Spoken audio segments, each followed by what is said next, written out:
दोस्तों, कैसे हो आप सभी। आज मैं आपके लिए कहानी लेकर आई हूँ मतलबी औलाद। रामदयाल जी के पास आज सुबह ही उनके दोनों बेटे अरुण और वरुण का दिल्ली से फोन आया था।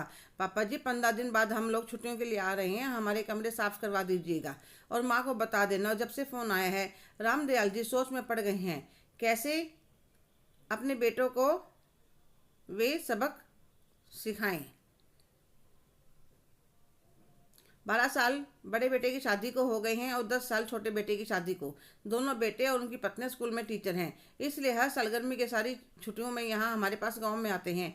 मैं और मेरी पत्नी भी बहुत खुश होते थे कि पूरा साल अकेले रहते थे। इस 1 डेढ़ महीने की छुट्टियों में भरा पूरा परिवार साथ में रहता था। मेरी पत्नी कौशल्या बच्चों के आने से पहले ही उनके लिए कभी लड्डू, मट्ठी, कचौड़ी न जाने कितनी चीज़ें बनाकर रख लेती थी। मुझे भी अपने बेटों के आने का इंतजार रहता था, क्योंकि यहाँ पर काफ़ी खेत खलियान थी, उन्हें संभालना पड़ता था, इसलिए उनके पास शहर जाकर रहना संभव नहीं था।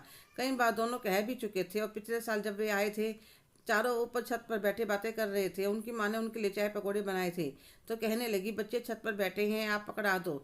तो मैं उन्हें देने छत पर जा रहा था, तो उनकी बातें सुन मेरे पैर रुक गए। छोटी बहू बड़ी बहू से कह रही थी, भाभी जी कितने साल हो गए, हर साल छुट्टियां मुझे से कटती हैं। कहीं घूमने जाओ तो मोटा बिल बन जाता है, यहाँ आओ तो ना पैसा खर्च होता है ना काम करना पड़ता है। ताज़ी हवा, ताज़ा गर्मा गर्म खाना और जाते हुए ढेर सारा सामान। तो बड़ी बहू कहने लगी, हाँ छोटी, मैंने भी कहा था मम्मी जी से 1 टीन देसी घी, 1 टीन सरसों का तेल, 20 किलो चावल, थोड़ा बहुत और सामान था, मम्मी जी से मंगवा देना। तो बड़ा बेटा कहता है, मैं अभी पापा से गाड़ी के लिए 5 लाख रुपए मांगने वाला हूँ, छोटे अगले साल तू मांग लेना। इतने मम्मी पापा के हाथ चल पैर चल रहे हैं, यह सब अच्छे से संभाल रहे हैं, ठीक है, कमाई आ रही है। उसके बाद हम दोनों भाई यह सब बेचकर आधा कर लेंगे। अब मम्मी पापा को उनकी उम्र के लोगों के साथ या तो ओल्ड एज होम में छोड़ देंगे, या फिर 6 महीने तुम रख लेना, 6 महीने मैं रख लूँगा। तो बड़ी बहू जल्दी से बोली, सपने में भी मत सोचना ऐसा करने की, हम नौकरी करेंगे, बच्चों को संभालेंगे, तुम्हारे माँ बाप को वह यहाँ पर ही अच्छे लगते हैं। रामदयाल जी से आके सुना नहीं गया। वे 2 4 सीढ़ियाँ नीचे उतरे, फिर बच्चों का आवाज़ देकर उनके चाय पकौड़े पकड़ाकर नीचे आगे देख रहे थे। कौशल्या कैसे गर्मी में चूल्हे पर काम करने में लगी थी। उन्हें बहुत गुस्सा आ रहा था, पर उन्होंने कौशल्या जी को कुछ नहीं बताया।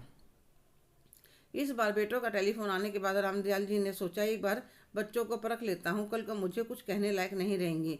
तो उन्होंने 2 दिन बाद अपने दोनों बेटों के पास फ़ोन करा, बेटा तुम्हारी माँ बहुत बीमार है, तुम सब 1 हफ्ता पहले आ जाना, दोनों भाई मिलकर 10 लाख रुपए का इंतजाम कर लाना, तुम्हारी माँ का इलाज करवाना है। तो दोनों ने कहा, पापा सोच कर बताते हैं।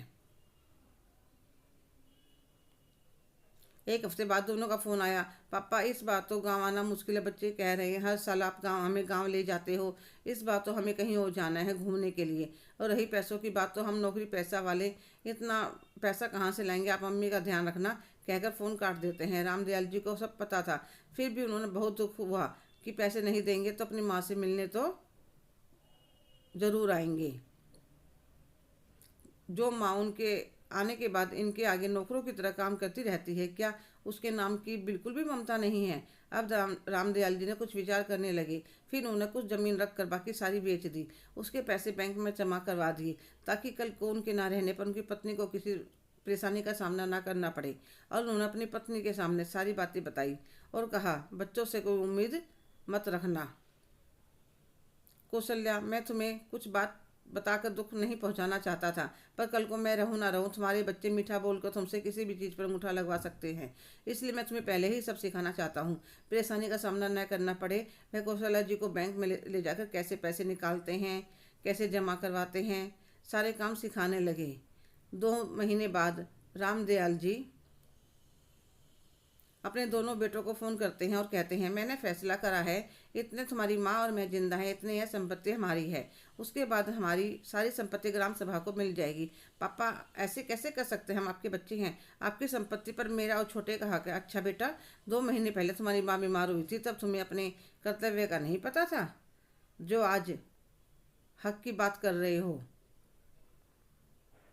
अरे पैसों की बात तो छोड़ो, दोनों में से कोई आकर नहीं मिला, हर साल छुट्टियां मनाने आते हो, यहाँ इस बार 2 दिन के लिए भी नहीं आया गया, तुमसे वह तो मैंने झूठ कहा था तुम्हारी माँ बीमार है। सच में भी बीमार होती तो तुम्हें तो कोई फ़र्क ही नहीं पड़ता।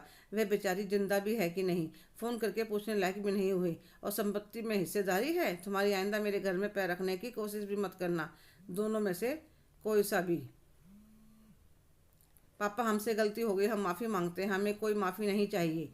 पापा, आपके छोटे छोटे पोता पोती हैं, उनके बारे में सोचिए, वह तुम्हारी जिम्मेवारी है।